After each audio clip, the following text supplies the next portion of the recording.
Hi, my name is Brendan, and these are my partners, Daphne, Julia, Matt, Alec, and TJ. We're a home appraisal company, and we're here to present an appraisal we recently completed in Mooresville, North Carolina. The subject property is 162 Commodore Loop, located in Mooresville, North Carolina. Zip code is 28117. Mooresville is located in Iredell County, which is about a 40-minute drive from downtown Charlotte, making it very commuter friendly. It's a very relaxed neighborhood that's very family friendly. It's filled with many families, young and old. And it has close proximity to Lake Norman, which is home to a lot of fun activities. As it relates to COVID has created a definite seller's market in Mooresville, with housing prices increasing almost 9% during the pandemic. I'm going to pass it to my partner, Alec, who's going to describe our appraisal value and how we got to our appraisal value. Yeah, so our appraisal value was $220,219.37. And we appraised this through 3 different approaches. And the first approach is the sales comparison approach. And this was 40% of the determined sales comparison approach value. This value was around 30,000 more than the appraisal value of our subject property. Our next approach we used was the cost approach. This was 40% of the approach value, and this was a lot less than our appraisal value of the subject house. And then lastly, we did the income approach. And the income approach caused a little problems for us since our property is not bringing in any income or rental. So later on, we'll explain more about that, but we did 20% of the approach value for this. And then we got the direct cap to be less than our appraisal value, and then the DCF is also less than our appraisal value. And then next, we'll talk about the sales comparison approach. Thanks, Alec.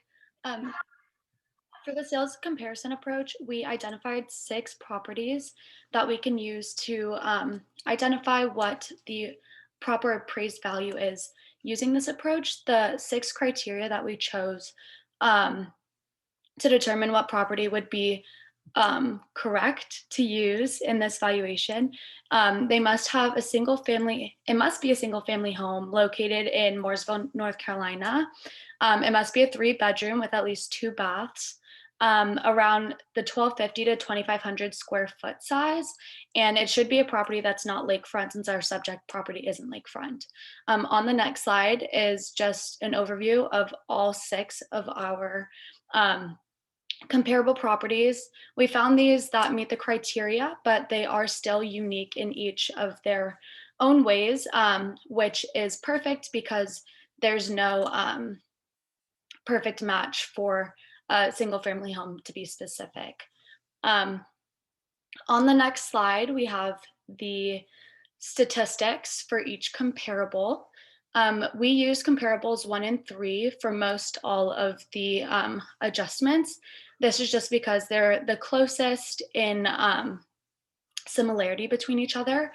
And so using this, we adjusted each house to determine the average sales price. Just to note, we did use the subject house as a comparable for the adjustment for garages, and not just because the subject property is the only property that didn't have any garage space. And so we wanted to make the most accurate adjustment according to that.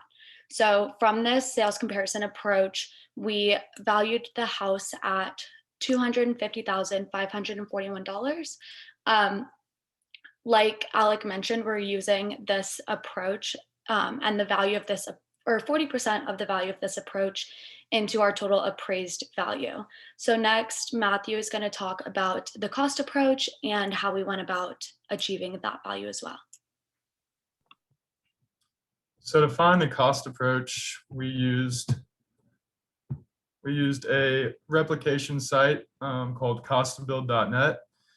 Using this site, we were able to import house characteristics like the square footage, the building materials used, the building grade, and the special features of the home. And this site was We were able to use the average material prices for the Charlotte area, and being pretty close to Charlotte, it allowed us to use pretty accurate prices for the rebuilding of the home. So the site gave us the option of a 1 to 5 grade for quality for most of the aspects of the house. And being a starter single family home, our house had mostly aspects of 2 or 3 grade. One drawback is without being able to visit the home in person, it's hard to tell exactly what the grade is for these aspects, but it looked to be an average of about 2 or 3. And so using this site, we came up with a replication price of $235,584. And then we had to calculate the estimated accrued depreciation. And for this, we used a building useful life of 100 years. And seeing as our home was built in 1988, we used 33 years of accumulated depreciation. So we multiplied the replication cost of $235,584 by 0.33 to arrive at accumulated depreciation of $77,743. And that gave us a depreciated cost of the building improvements of $157,841.28. And then finally, we had to estimate the cost of the land. So we used Zillow to find this, and we used 3 comparable lots that were listed on Zillow. And all these lots were about the same distance from the lake as our subject property. So we found an average per acre price of the lots using these 3 different prices listed on Zillow. And then since our subject property was 0.24 acres, we multiplied this average price by 0.25 to arrive at a cost of land of $39,148.36. And then after we found that, we added this to the depreciated cost of the building improvements to find an indicated value of $196,989.64. One drawback that I would mention for this approach is we used the listing prices on Zillow. So the land wasn't actually sold for these prices. But with the recent uptick in the buying of homes due to COVID, especially in the Charlotte area, people moving out of Charlotte, I would estimate that these land plots are going to sell for even more than they're listed on Zillow. So these prices that were, these estimates were actually fairly accurate and gave us a good per acre price to estimate with. Now we'll move on to the income approach. Yes, so for the income approach, we used 2 different methods. The first method was the direct capitalization method, which I'm about to talk about, as well as the discounted cash flows method. And before I get into talking about how we calculated these estimates, I wanted to lead off by saying that one of the big issues we had when calculating these estimates was that this property is not a rental home, which is what the income approach is designed for. So we had several issues with that. But despite that, we start off with the direct capitalization approach, where because this property was not a rental, we went and found the median rent for a single family home in Iredell County, which was $1,283, which then we multiplied by 12 to get a potential gross income of $15,396. The next thing we had to do was find the vacancy rate of Iredell County. And then from there, we had to calculate the vacancy costs to get our effective gross income. Next, we had to find the operating expenses and capital expenditures of the property to get a proper net operating income.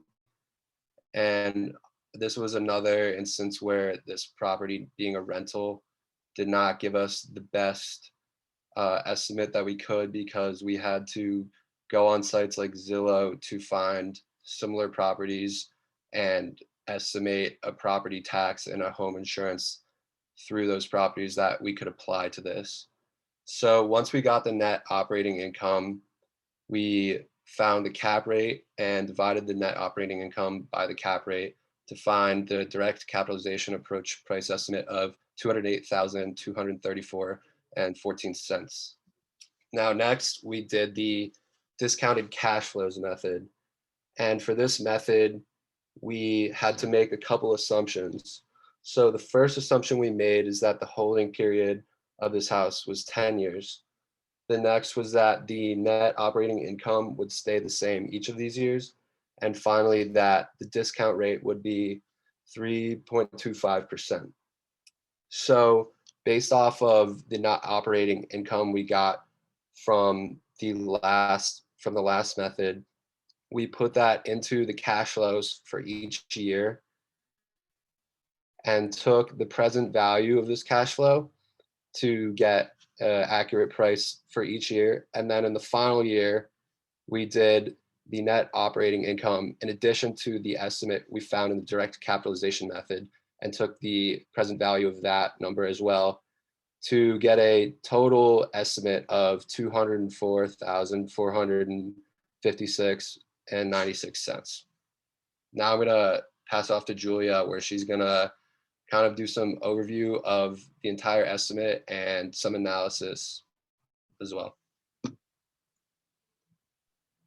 Thank you, TJ. So I'm just going to wrap up this presentation and basically our final thoughts on everything that we've done. But basically, we think that the reason that our appraisal value is lower than the Zillows is just because of the lack of sale history with our home. I mean, our home was never sold before. It also wasn't generating income through rent. So I think that's a big consideration that we needed to think about when we were placing an appraisal value on this. I also want to talk a little bit about COVID, because I think COVID has obviously been crazy times with everyone's lives, including the housing market.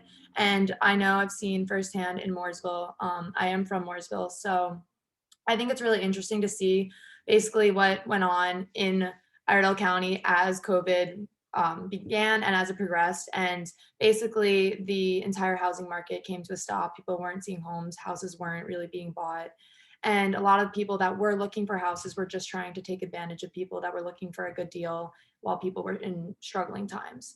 But through this, as the pandemic kind of progressed, it was really interesting to see that a lot of people were very interested in getting out of big cities, and noticing that a lot of people were coming from up north specifically, trying to get out of these densely populated areas, coming to a warmer climate, cheaper way of life. A lot of people were in search for homes, and I think COVID was a lot of the factors that kind of went into this.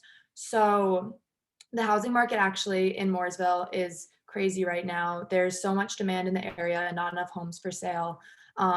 Pretty much seeing a lot of homes being sold within one day. Bidding wars are extremely common, and I think that this is all a result of people wanting to relocate into Mooresville. And with Charlotte being one of the fastest growing cities in our country, Mooresville is a great option with Lake Norman right there. I mean, it's beautiful.